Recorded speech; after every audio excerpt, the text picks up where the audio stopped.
Ya, silakan.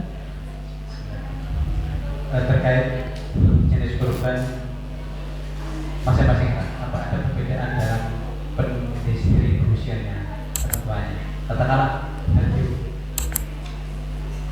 apakah kalau mungkin udhiyah itu kan selama ini nggak kenal, bisa dinikmati sendiri, disimpan, dan di situ ada yang membagi sepertiga disimpan, sepertiga diberikan untuk fakir miskin. Yang lain, seperti tadi itu. Nah itu munculnya pembagian seperti itu gimana? Ya. Yang kedua,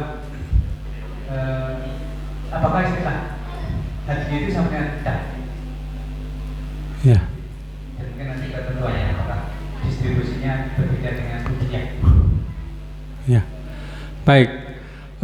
Tentang pembagian daging kurban ini memang didasari oleh banyak dalil. Kalau di dalam Al-Quran itu disebutkan fakulu minha wa at'imu, makanlah oleh kalian dan berilah makan dari binatang kurban tersebut. Jadi kita boleh memakannya sendiri, bagi yang berkurban memberi makan kepada orang-orang yang mungkin keluarganya atau orang-orang dalam tanggungannya. Kemudian di dalam hadis Bukhari disebutkan kulu wa at'imu wa dakhiru, makanlah oleh kalian dan berilah makan oleh kalian dan simpanlah. Jadi boleh dimakan untuk memberikan orang-orang yang berada dalam tanggungannya maupun untuk disimpan. Untuk disimpan untuk apa? Di dalam hadis yang lain disebutkan untuk bekal-bekal perjalanan. Artinya disimpan nanti lain kali ketika adakan perjalanan maka digunakan sebagai bekal. Seperti di dalam hadis Muslim disebutkan kulu wa tazawwadu, makanlah dan jadikanlah sebagai bekal. Nah, jadi kalau kita lihat dari beberapa dalil tadi, ada ayat, ada hadis tentang pemanfaatan daging kurban tadi. Yang pertama adalah untuk yang berkorban sendiri. Ini banyak di masyarakat yang berpendapat bahwa yang berkorban nggak boleh sedikit pun makan dari binatang kurban tersebut. Padahal Nabi SAW jelas katakan kulu, Al-Quran juga katakan kulu, makanlah, ya. Ya, pertama. Kemudian yang kedua adalah wa'at'imu, yaitu berilah makan. Siapa? Ya keluarga, ya pembantu dan yang lain-lain. Ya, itu boleh dipakai untuk itu. Dan yang ketiga di dalam hadis yang diriwayatkan Ahmad disebutkan fakulu wa tasaddaku. Ya, makanlah kalian dan sodakohkan oleh kalian. Ya, dimakan kemudian disodakohkan. Ya. Kemudian yang keempat adalah wadakhiru, simpanlah oleh kalian, ya, disimpan oleh kalian. Yang nantinya disimpan itu adalah watazawatu, jadikan sebagai bekal perjalanan. Jadi ada 4 bagian itu ya, dimakan oleh orang yang berkorban, ya, dijadikan sebagai makanan bagi keluarga atau orang dalam tanggungan. Ketiga, disodakohkan kepada fakir miskin, ya. Yang keempat, disimpan untuk bekal-bekal perjalanan, ya, itu.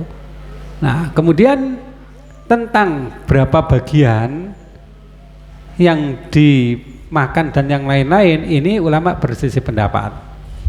Jumhur atau mayoritas ulama berpendapat pembagiannya itu sesuai dengan kebutuhan, ya. Jadi nggak ada persentase tertentu. Kalau yang berkorban itu 1 orang, masyarakat miskin di sekitarnya banyak orang, maka yang dimakan ya sedikit saja. Walaupun dia suka daging ya dimakan sedikit saja. Ya. Kemudian apa perlu disimpan atau tidak, lihat kondisi.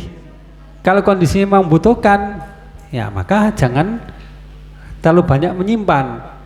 Ya, diatur sesuai dengan kebutuhannya. Ya. Sebagian lagi berpendapat harus dibagi secara adil dengan persentase tertentu.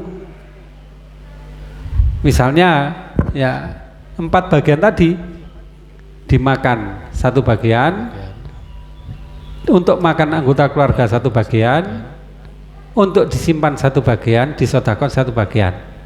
Jadi dibagi 4 secara rata. Ya. Bahkan ada yang berpendapat seperti pendapat yang pertama tadi, Tidak boleh yang berkorban dan yang keluarga korban itu mendapatkan sedikit pun bagian, harus semuanya disodakohkan. Ya, semuanya disodakohkan. Ini banyak sekali di sekitar sini kan yang berpendapat seperti itu. Yang berkorban, keluarga korban nggak boleh makan sedikit pun dari binatang korban tersebut. Ya, memang didasari oleh hadis. Ya, yang diriwayatkan oleh Muslim dikatakan bahwa annan nabiyallah amarahu yakuma ala batnihi wa amarahu an yaksima butnahu kulluha.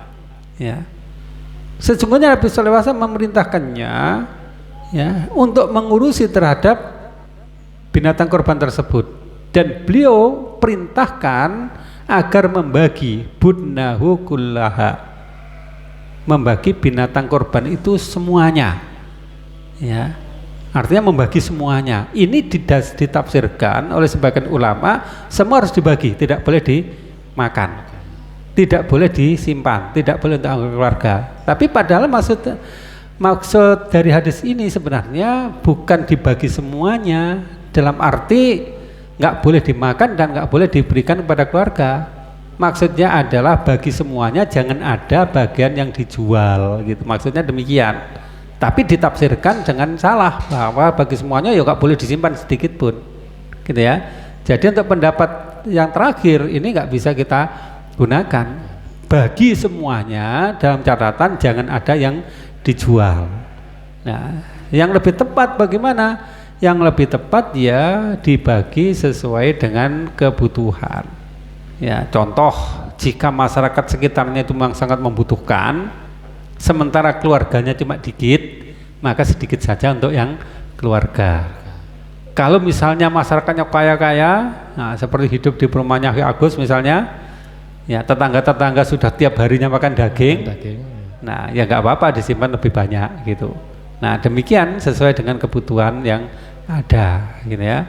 Jadi kalau misalnya kita punya kebijakan misalnya apa untuk bekal-bekal di masa yang akan datang, di mana semuanya juga dimanfaatkan oleh umat muslimin, itu ya nggak apa-apa juga kita pakai kebutuhan sebagai pembagian yang semacam itu.